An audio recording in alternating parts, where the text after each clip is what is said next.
American परिवार में एक लड़का घर में आया और अपने पिता से कहने लगा, come on dad, what a bad day, I just want to change my girlfriend. ये बेटा बाप से बात कर रहा है। Come on dad, what a bad day, I just want to change my girlfriend. अब मैंने तुरंत ये शब्द सुना और मेरे कान खड़े हुए। मैंने कहा, सुनो, काम की बात चल रही है। मैं रेगिस्तान का निवासी, वैसे ही सूखाग्रस्त इलाका, तो ऐसे शब्द सुनने में बड़ा अच्छा लगता है। Come on dad, what a bad day, I just want to change my girlfriend। पिता बोले, okay okay, don't get tense, just think she was a nonsense and change it। और मैंने कहा, गजब का बाप है, कितना सपोर्टिव फादर, अपने बेटे को खुद कह रहा है कि सारी चिंताएं हटा और दूसरी लड़की। मैं आपके जनरल नॉलेज को प्रणाम करना चाहता हूं और जिस भाषा की अशोक भाई साहब बात कर रहे थे, हिंदी साहित्य आपका बरसों तक ऋणी रहेगा। आपने जो शब्द सौंपा है, संवेद स्वर में सैकड़ों लोगों ने जो एक साथ कहा है, पटा।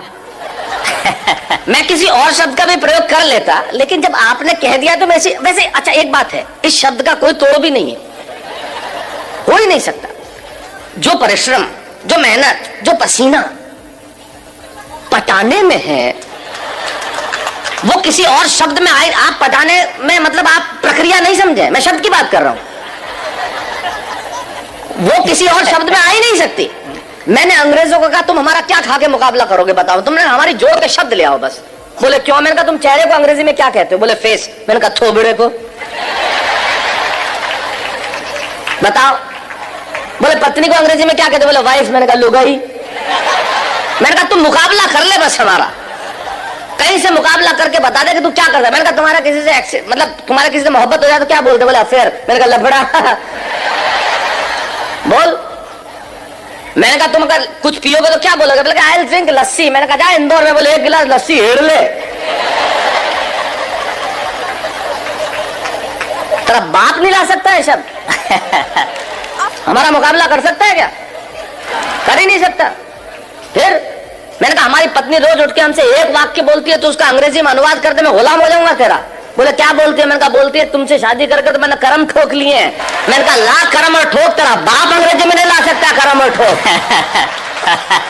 मैं चाहता हूं हमारी हिंदी भाषा के सम्मान में एक बार जो अद्भुत भाषा है, वाह वाह वाह वाह वाह, स्वागत है स्वागत है स्वागत। कर ले कोई मुकाबला, हमारा क्या करेगा? बोले पत्नियां ऐसे बोलती है। मैंने कहा, इससे ज्यादा बोलती हैं। मैं अपनी पत्नी को गोवा घुमाने के लिए ले गया तो कहीं था नहीं, चर्च में ले गए, उसने श्रद्धा के मारे ईसा मसीह के पांव छू लिए। मैंने कहा, तू मेरे तो नहीं छूती। बोले तू भी लटक जा। मैंने कहा, तू तो अनुवाद करके बता दे इसका। हमारी ट्रकों के पीछे लिखा रहता है, ट्रक नहीं है मेरे जिगर का फूल है और माल उतना ही भरूंगा जितना गवर्नमेंट का रूल है। मैंने कहा, कर जिगर के फूल का ट्रांसलेशन, क्या लिखेगा? Flower of liver. और मैंने कहा, तुम्हारी भाषा का जो हम इस्तेमाल करते हैं वो तो किसी का बाप नहीं कर सकता। मैंने कहा, इंदौर, मैं इंदौर इतना आता हूं कि मैं तो लगभग, इंदौर मेरा बहुत प्रिय शहर है और मैं बता दूं मुझे इतना मजा आता है, यहाँ की भाषा कमाल की है साहब। मेरा एक मित्र अपने ही मित्र के घर गया तो उधर से निकला वापस, मतलब किधर गए? बोले यार मैं इधर से निकल रहा था, मैंने सोचा तुम तो कहीं बाहर गए हुए तो सोचा भाभी जी को टच करता चलूं।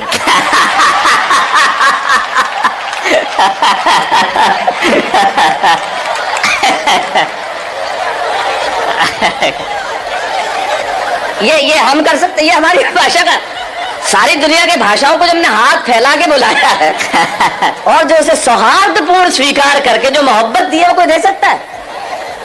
तो ये तो कमाल है। तो मैंने कहा, कमाल का बाप है, खुद ही कह रहा है सारी चिंता हटा। मैंने कहा, खुदा मुझको भी ये अमेरिका भेज देता तो तेरा क्या जाता?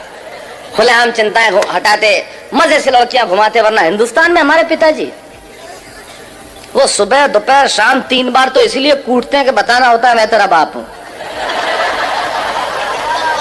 ये इंडियन बाप इस मामले में बहुत जालिम होता है, उसे सिर्फ कूटने का बहाना चाहिए। घर में निकर पहन के क्यों बैठा है? कूट दिया। पैंट पहन के बैठा है, फिर ठोक दिया। नई पैंट, कुछ नहीं पहना तो फूट ठोकना ही था फिर तो। तब हमारे मुझे सुरेंद्र जी याद आते हैं, वो बहुत बढ़िया बात कहते हैं। सुरेंद्र जी कहते हैं कि जितने एनआरआई, मतलब अमेरिका में आपको मालूम, बच्चों को अगर आप पीट दो तो 911 पे कॉल करके तुरंत पुलिस। आप बच्चों को पीट नहीं सकते, पीटते ही बाप गिरफ्तार। एक हिंदुस्तानी बाप ने ठोक दिया, छोरे ने 911 पे फोन किया, बुला ली पुलिस, गिरफ्तार हुआ। जैसे ही जेल से छूटा बाप, तीसरे ही दिन इंडिया की टिकट कराई बेटे के साथ, और दिल्ली एयरपोर्ट पे उतरते ही नहीं, इससे ये जाहिर नहीं होता कि, इससे ये जाहिर होता है कि एनआरआई हर साल इंडिया आते क्यों। वाह वाह वाह। तो मैंने कहा खुदा मुझको भी ये अमेरिका भेज देता तो तेरा क्या जाता। ये देखिए अलग किस्म की देशभक्ति है जो मैं प्रस्तुत कर रहा हूं। मैं आया था जब अशोक जी एक बहुत बढ़िया बात कर रहे थे कि वीररस के कवियों ने एक इंच जमीन में नहीं छोड़ी जहां पे झंडा नहीं गाड़ा। उनकी देशभक्ति थोड़े अलग किस्म की होती है। अच्छा, वो झंडा गड़ता पाकिस्तान पे ही है, चाहे वो रावलपिंडी हो, चाहे लाहौर हो, चाहे कराची हो। मैंने कहा आजकल चाइना बहुत बदमाशी कर रहा है, उधर क्यों नहीं गाड़ते? तो यार उधर के बोले शहरों के नाम ही याद नहीं है, गाड़े तो गाड़े। बढ़िया है, बढ़िया है। वाह वाह वाह। अच्छा, एक आध शहर का नाम याद हो गया तो उसमें तालियां नहीं बजती। बोले अब के तिरंगा फहराएंगे हम गोंगजाऊ पे। तो गोंगजाऊ वो मजा नहीं देता ना जो लाहौर देता है। तो ये अलग किस्म की देशभक्ति। तो मैंने कहा खुदा मुझको भी अमेरिका भेज देता तो तेरा क्या जाता। खुलेआम मजे से लड़कियां घुमाते, मजे से इधर उधर घुमाते, वरना हिंदुस्तान में हमारे पिताजी, उन्हें तो भगवान बचाए साहब, मुझे भी अमेरिका भेज देता तो मजे से जिंदगी की रंगीनी उठा। अच्छा, दूसरे अमेरिकन परिवार का और भी दमदार एक लड़की आई और अपने माँ से कहने लगी, come on mom, I just want to live with that guy whom I'm living with for 2 years. मैंने तुरंत अनुवाद किया। मैंने कहा ये कह रही है कि उस लड़के के साथ नहीं रहूंगी जिसके साथ 2 साल से रह रही थी अकेली, वो भी बिना शादी के, 6 फुट का छोरा, नहीं कोई सहेली। अपने यहाँ तो पिक्चर में ऐसे डायलॉग आ जाए तो लाइट चली जाती है। और ये देश कितना एडवांस है, हम इनसे कितना पीछे है, कितना नीचे। मुझे भी अमेरिका आ जाना चाहिए और जिंदगी के मजे उठाना चाहिए। अब यहाँ से वो बात शुरू करता हूँ जिसके लिए कविता लिखी। मुझे भी अमेरिका आ जाना चाहिए और जिंदगी के मजे उठाना चाहिए। ये बात मैंने वहां रहने वाले एक बुजुर्ग जोड़े को बताई तो उन्होंने बहुत धीरे से मेरा कंधा थपथपाया। ये बात कि मुझे भी अमेरिका आ जाना चाहिए और जिंदगी के मजे उठाना चाहिए, ये बात मैंने वहां एक रहने वाले बुजुर्ग जोड़े को सुनाया तो उन्होंने बहुत धीरे से मेरा कंधा थपथपाया और कहने लगे, बेटा ये बातें, ये रोशनी, ये चमक, ये दमक लगती बहुत सच्ची हैं और लगती भी खूब अच्छी हैं। अरे तुम्हें क्या मालूम, ऊपर से हंसते हम भीतर कितना पिसते हैं, इन आंखों से आंसू रिश्ते हैं। अरे तुम्हारे मुल्क में और कुछ नहीं होगा पर वहां सच्चे रिश्ते हैं। वाह वाह वाह वाह, बहुत अच्छा बहुत अच्छा। तुम्हारे मुल्क में वहां कुछ नहीं होगा पर ये रिश्ते हमारे मुल्क में ही हो सकते हैं मित्रों, ये रिश्ते हमारे मुल्क में ही हो सकते हैं। ये जो सम्मान की परंपरा बची है वो इसी देश में बाकी रह गई है। तब कहता हूं कि तुम्हारे मुल्क में और कुछ नहीं होगा पर वहां सच्चे रिश्ते हैं। अरे वहां बेटा शाम तक घर नहीं लौटे तो पिता को खाना नहीं भाता। और अगली पंक्ति में बात कितनी छोटी लेकिन तर्क कितना बड़ा कि वहां बेटा शाम तक घर नहीं लौटे तो पिता को खाना नहीं भाता।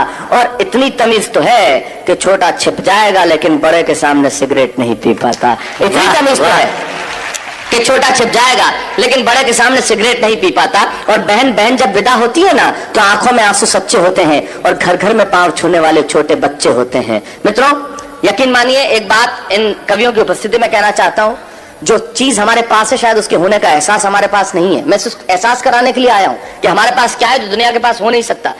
पूरी दुनिया के ग्लोब पे छोटे बड़े मिला के लगभग 183 देश हैं। छोटे बड़े कर लेंगे जो यूएन के सदस्य नहीं है तो 203 देश हैं।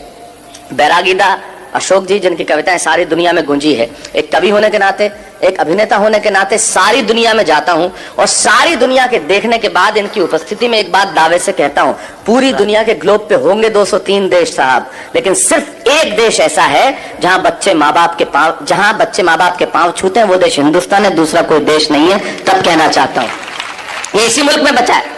तब कहना चाहता हूं विदा होती है ना तो आंखों में आंसू सच्चे होते हैं और घर घर में पांव छूने वाले छोटे बच्चे होते हैं। ये बात सुन के मैं सोचने लगा कि बात में दोस्त दम है, हम तो सिर्फ हम हैं। अरे क्या नहीं है मेरे मुल्क में, भले आंखों में धुआं और चेहरों पे गुबार है, दिल्ली में ग्लूली लंगड़ी सरकार है, जेब में कुछ पैसा उधार है, न चमक है न दमक है, न रोशनी है न बिल्डिंग है न कार है। मैं सारी चीजें स्वीकार करता हूं कि मेरे देश के पास नहीं है, लेकिन यकीन मानिए अगली पंक्ति में मैंने कविता नहीं लिखी। मैंने 125 करोड़ हिंदुस्तानियों के दिलों में बसने वाले एक शब्द को उठाया, उसे कलम की नोक पे रखा और पिरोता हूं आपके सामने और दावा करता हूं कि दुनिया भर के दौलत, दुनिया भर का वैभव तराजू के 2 पलड़े लीजिए और दुनिया भर का वैभव, दुनिया भर का यश, दुनिया भर की कीर्ति, दुनिया भर की समृद्धि तराजू के एक पलड़े में रख दीजिए और तराजू के दूसरे पलड़े में मेरे देश का सिर्फ एक शब्द जो आपके घर आंगन में, और आपके दिलों में ये शब्द सुन के अगर आपकी शिराओं में कहीं हिंदुस्तान बहता हो तो यहां से लेके वहां तक मुझे बता देना कि मेरे देश के पास क्या है जो पूरी दुनिया के पास हो नहीं सकता। मैंने ये नहीं लिखा कि यहाँ सूरज सबसे पहले उगता है, मैंने ये भी नहीं लिखा